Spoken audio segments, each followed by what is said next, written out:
Hello, and thank you for joining me again on Run Level Zero. I just finished my review of the Ubuntu 14.04 Trusty Tar. I wanted to come back and touch again on the online search results. For those of you who may not be aware, I believe it was starting in Ubuntu 12.10, the Unity desktop in the dash began to include search results from Amazon. And that has grown since then to include search results from several online sources. And if you want to see what those online sources are, you just click on the dash, click Filter Results, and scroll down to Sources. And you can see the highlighted sources. These are all the sources that are available, with the highlighted ones being the ones that are currently included. You can toggle them on and off quite easily just by clicking on them. So the way this is supposed to work, anytime you type a string into the dash, that string is sent by the Unity desktop to Ubuntu, who then acts as a proxy for you and queries your selected online sources. Those sources send the query results back to Ubuntu, who forwards them back to your desktop. That's the way it's supposed to work. I've read in forums and heard from folks that they don't really trust that. Now, I think that part of that distrust comes from the way that this was implemented. And as I stated in my review, I really don't have a problem with these online search results. It's actually a pretty cool concept, I think. But what I do have a problem with is the way in which Ubuntu implemented these. And I think that that probably would be the cause of distrust people have been showing with this whole concept within the Linux community. And that is, it's an opt-out program rather than opt-in. And in my opinion, there's not enough disclosure made up front prior to installation or during installation about what this is, how it works, and how you turn it off. The average new user, I don't think, would really be aware of what this is doing and how to turn it off, even if they wanted to. Not easily enough, in my opinion. Now, in fact, let's open up Firefox right quick. This is running in a VirtualBox, just for full disclosure. I've given it 2 gigabytes of RAM and 2 dedicated processors. There is a little bit of lag with this. It's running right around just shy of 700 megabytes of RAM. And look at that. What do you know? Firefox failed to open. That's interesting. There's a bug right there. Anyway, missed that. So I'm not sure if that's an issue with this release of Ubuntu, or if it's just a matter of it running in a virtual. I'm not sure. But for whatever reason, Firefox did not launch. Okay. Well, if you read DistroWatch Weekly, earlier this week, and right on the heels of the release of Ubuntu 14.04, they made a statement saying that the online search results in the future will be an opt-in program, which I'm very, very happy to hear that. We're not going to see that. The earliest that we're going to see that is going to be with the release of 14.10, but most likely not until sometime in 2015. So that is coming. Still disappointed with the way it's being currently handled. I wish they would move a little bit faster at implementing that opt-in. But still, it is encouraging that they are going to go back and rectify the situation. But I just wanted to, this idea actually was given to me by one of my co-workers, Nolan, who suggested that I use Aetheryp just to test and see what's really going on in the background. So we're going to install that. So we're going to open up a terminal, do sudo apt-get install Aetheryp. If you're not in the know, Aetheryp is a computer security utility that will show you your active network connections, who you're connected to, and basically how much of that traffic is coming through to you. Pretty much what percentage of your total network traffic is being used by any one connection. So it's a nice graphical display. Doesn't take long to install. We're going to do sudo etherate to launch it, and this is what it is basically. A nice GUI.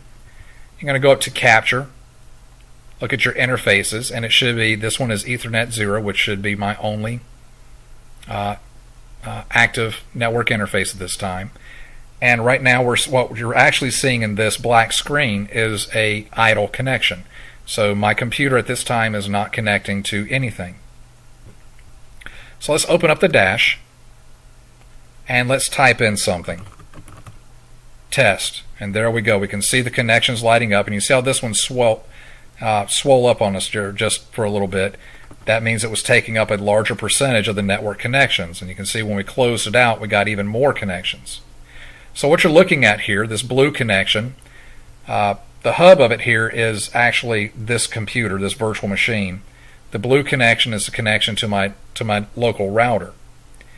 So what kind of connections do we have here? We have two connections to productsearch.ubuntu.com, and that's these two down here. And we have two connections to thirdpartymedia.ubuntu1.com. So that's these two connections. So what we do not see, there are no extraneous connections, and you can see that that's still going on, hitting a little bit here in the background. Again, it's going to productsearch.ubuntu.com. But what we do not see, there are no connections to eBay or Amazon. Let's take a look at those filters. Let's highlight Amazon. Oh, and when we turn on a scope, it connects to productsearch.ubuntu.com, but nowhere else. Let's turn on Firefox Book. Well, that's going to be on the computer. Let's turn on Facebook. Let's turn on eBay. And let's do another search for, let's say, music. If I can type. Music. There we go.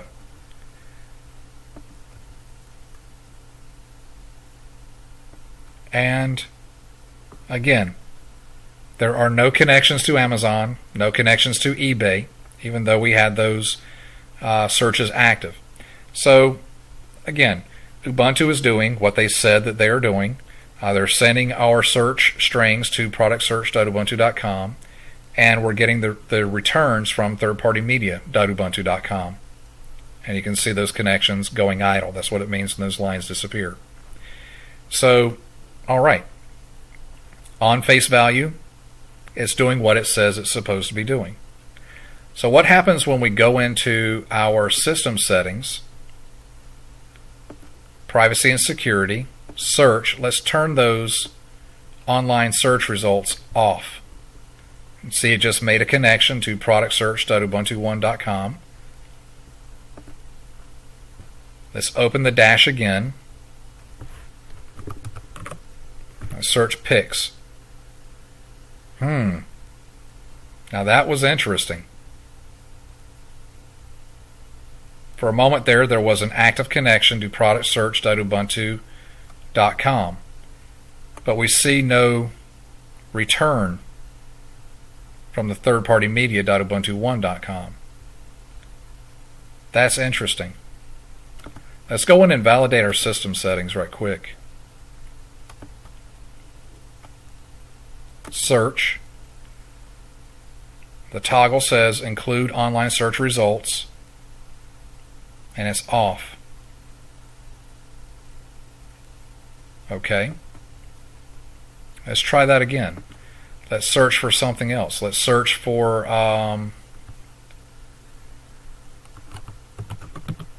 movies.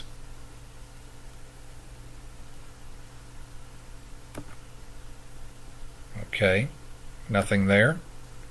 And we can see all the sources are actually turned off. It's only searching applications. And that's it at this point. Oh, we just got a system crash. What is that? Show the details.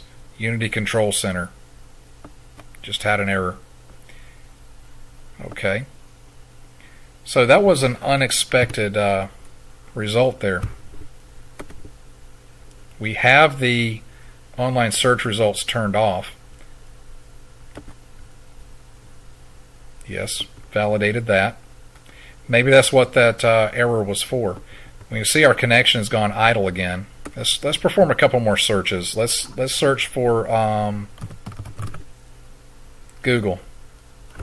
Type in Google. Okay, nothing happening. Oop, there we go. Oh, IllyPilly, we just made a connection actually to illypilly.canonical.com. That's not anything to worry about. That is actually the application sending in an error report. So that had nothing to do with our search results. Anytime you see illypilly.canonical.com, that's actually their error reporting. So I have all idea that's probably what was going on, was that first one that we saw was most likely Canonical or Unity updating the fact that we had turned off the online search results. Which I don't know why it would need to do that. Let's look for code. Okay.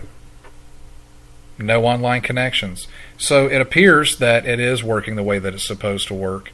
So when you turn off the online search results, it is turning off the online search results. So I hope this helps to alleviate some of your concerns maybe. Again, I am disappointed with the way that Ubuntu has implemented those online search results.